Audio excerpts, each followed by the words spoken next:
coach, vous êtes redevenu relégable à la défaveur des matchs en retard cette semaine.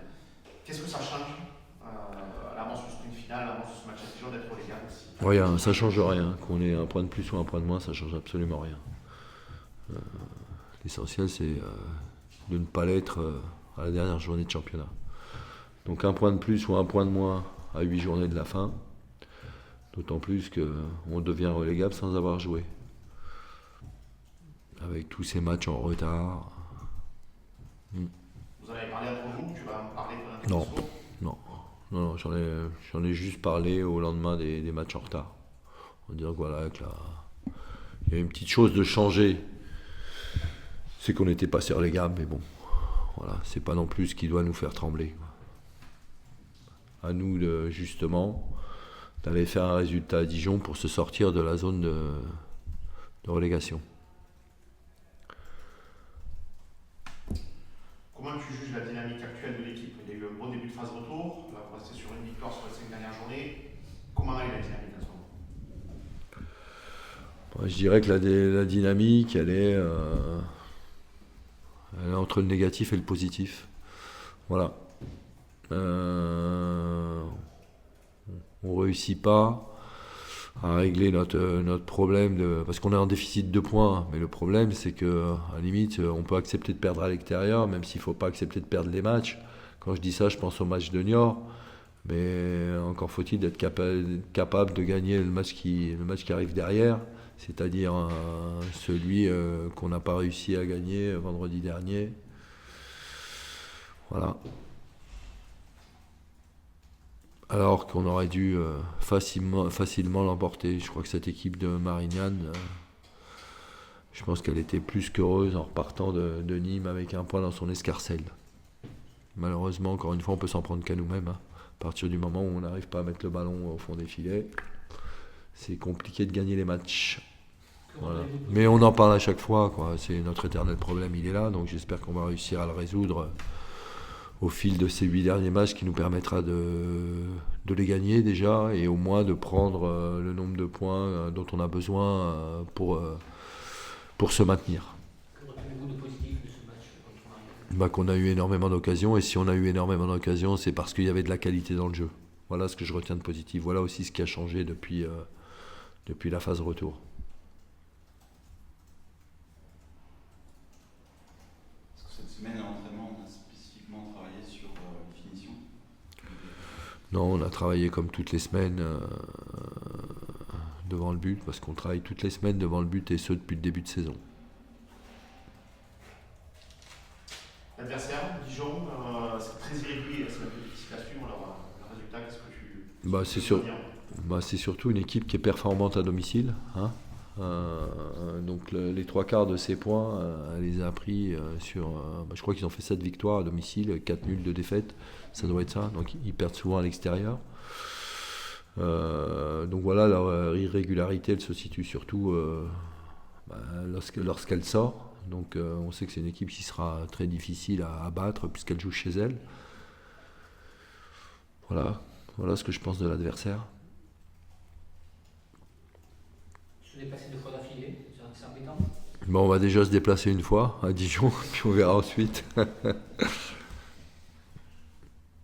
cas, vu qu'il ne reste plus que 3 matchs à domicile, il faudra vraiment prendre des points à l'extérieur pour se sauver. Ouais, exactement. Espérons que ça commencera à Dijon. Dijon qui est lui...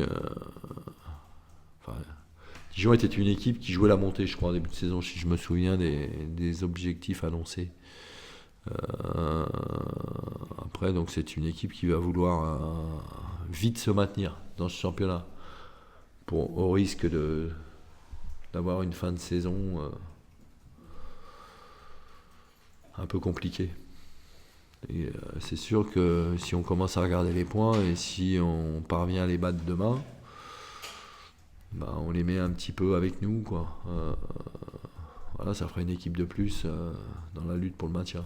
Mais on n'en est pas là encore. Hein.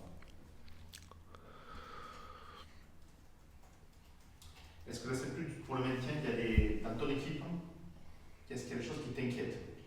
Soit techniquement, tactiquement, l'état d'esprit, est-ce que ou vraiment tu es confiant sur cette capacité à maintenir? je crois que ce qui m'inquiète le plus aujourd'hui au niveau du groupe, c'est de réussir à concerner tout le monde. Voilà. La difficulté de mon travail, c'est celle-ci. Parce que je peux comprendre aussi que les gens qui jouent pas ou qui jouent moins, qui jouent peu, auraient tendance à lâcher. Voilà. Mais un maintien, ça se joue avec un groupe en entier. Il faut que tout le groupe soit concerné. Si tout le groupe est concerné, on réussira à se maintenir. Pourquoi je dis ça ? Parce que j'ai eu la chance, ou le privilège, de ne pas en jouer beaucoup des maintiens.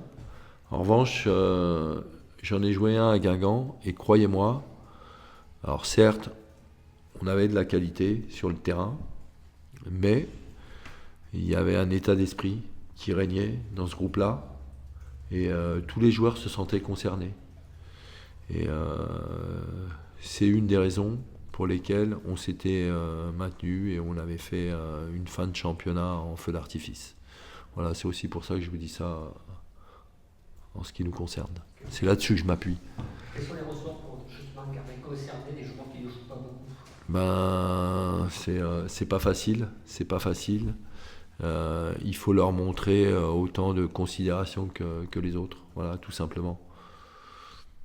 Mais c'est pas simple. Parce que voilà, c'est aussi eux qui doivent dans le quotidien, dans l'entraînement de tous les jours, se mettre dans la dynamique.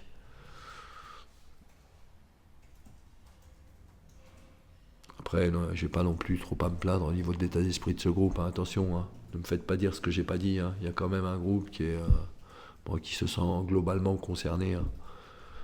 Voilà, moi, je vis avec eux au quotidien. Hein. Je sais comment ils s'entraînent, je sais comment ils fonctionnent, voilà, dans l'esprit, dans leur tête.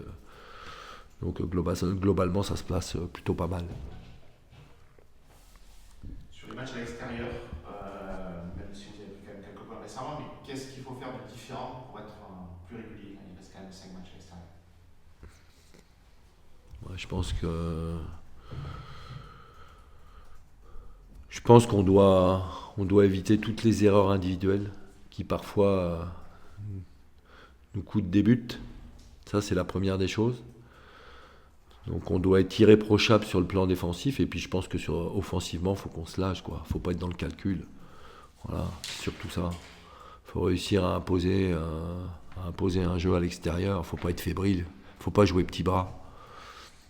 C'est ça surtout. Puis encore une fois, on sait aussi que lorsqu'on joue à l'extérieur, les occasions de but, on en a bien souvent moins qu'à domicile.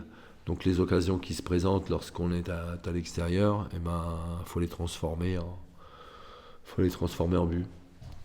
Voilà. Récupérer Diouf et Mina, est-ce que ça change l'équipe? Je sais pas si ça change une équipe, mais moi j'aime pas trop dire que voilà, pointer un joueur ou un autre. Non, regardez, Wally est sorti, Dagui Pavio a pris sa place. Enfin sa place, c'est Formos qui a basculé à droite et Dagui est en gaucher, qui a joué à gauche en charnière centrale, et ça s'est parfaitement bien passé. Voilà. Alors après vous allez me dire, oui, on a eu tellement d'occasions face à Marignane, et peut-être que si Orphée avait été là, mais vous savez, vous connaissez le dicton, hein, je vais pas vous le dire, si, hein. Mais oui, Orphée, on sait que dans la surface, Orphée, quand on est capable d'amener des ballons dans la surface, Orphée, il est capable de nous transformer des situations et des occasions en but. Mais on a quand même marqué un but contre Marignane. Voilà. Après, ce qui est intéressant depuis la reprise des matchs retour, c'est que les garçons qui entrent en jeu sont capables de faire des passes décisives ou de marquer des buts, ce qu'on n'avait pas en première partie de championnat. Donc ça, c'est une chose intéressante. Tu as 2 potentiels buteurs, donc Sané et Mina. Aujourd'hui, est-ce que tu les vois comme des concurrents ou est-ce qu'ils peuvent être amenés ensemble? Est-ce qu'ils peuvent être complémentaires? Les deux. Non, pas des concurrents. Non, non, non, non, non, non, non, je peux pas parler de. Non, non, je les vois pas comme des concurrents. Ils sont capables. Je pense qu'ils sont capables de jouer ensemble à un moment donné de la rencontre. Mais il n'y a pas qu'eux qui doivent être capables de marquer des buts. Hein. Freddy est capable de marquer des buts, Ismaël est capable de marquer des buts aussi. Mamad, il doit progresser aussi dans ce registre-là, il doit être capable de marquer des buts. À partir du moment où vous jouez devant, déjà, vous devez être capable de marquer des buts. Hein. C'est tout simplement. Et,